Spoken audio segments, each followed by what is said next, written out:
Selamat malam Bapak, Ibu, dan Saudara yang terkasih dalam Kristus. Berkah dalam. Jumpa kembali dalam Remas STMJ. Renungan malam singkat Gereja Stella Maris Jepara. Minggu 23 Februari 2025. Bapak, Ibu, dan Saudara yang dikasihi Tuhan, renungan kita malam ini dalam tema membalas kejahatan dengan kebaikan dalam Injil Lukas bab 6 ayat 27 sampai 38. Yesus mau mengajar kita bahwa ada cara yang jauh lebih baik dari yang sudah umum kita ketahui, yaitu cara hidup orang yang tinggal dalam kerajaan Allah. Cara hidup anak-anak Allah yaitu hukum kasih. Cara hidup yang diajar oleh Tuhan Yesus kepada kita memang adalah cara hidup di luar akal manusia. Sebab ajaran hidup yang kita terima adalah berasal dari surga.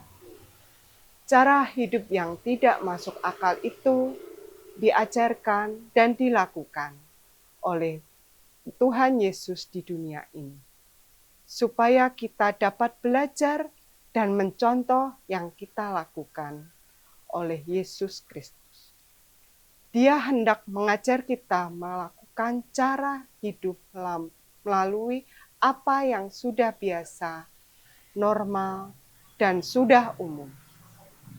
Dengan cara hidup kita yang berbeda dari yang sudah biasa dan umum, maka orang lain akan berkata, seperti orang apa dia. Dalam hal mengasihi musuh, bukan artinya kita pasif tanpa berbuat apa-apa. Ketika ada yang menampar, menganiaya, maupun menghina kita. Namun, hendak kita melakukan sesuatu yang lebih tinggi dan besar dampaknya daripada hal yang sudah biasa dilakukan oleh manusia dengan membalas yang setimpal, yaitu dengan kasih dari Tuhan. Dengan kasih, maka kita sedang membalikkan cara yang dilakukan itu untuk menyerang diri sendiri. Dia mau sadar atau tidak bahwa apa yang dilakukan itu adalah hal terbodoh yang pernah diperbuatnya.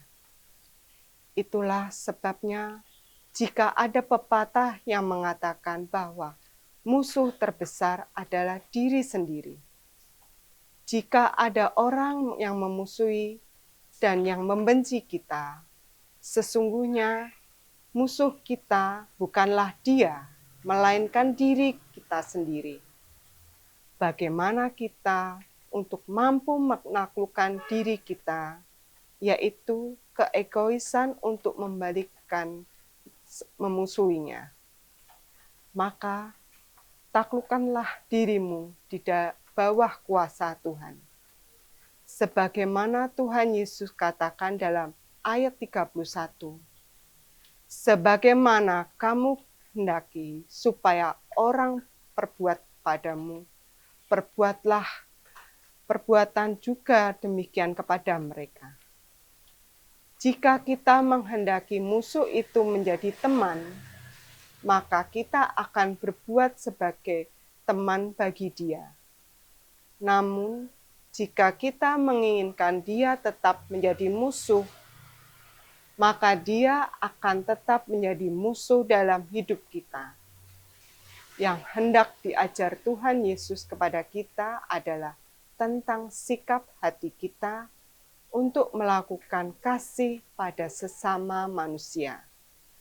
Apa yang Tuhan Yesus sebut dalam nas ini adalah beberapa contoh yang diilustrasikan bahwa kasih itu harus berbuat dalam kehidupan kita. Kasih yang kita terima dari Yesus harus memiliki dampak bagi sesama kita, sekalipun itu orang yang memusuhi kita. Kemuliaan kepada Bapa, Putra, dan Roh Kudus, seperti pada permulaan, sekarang, selalu, dan sepanjang segala abad. Amin.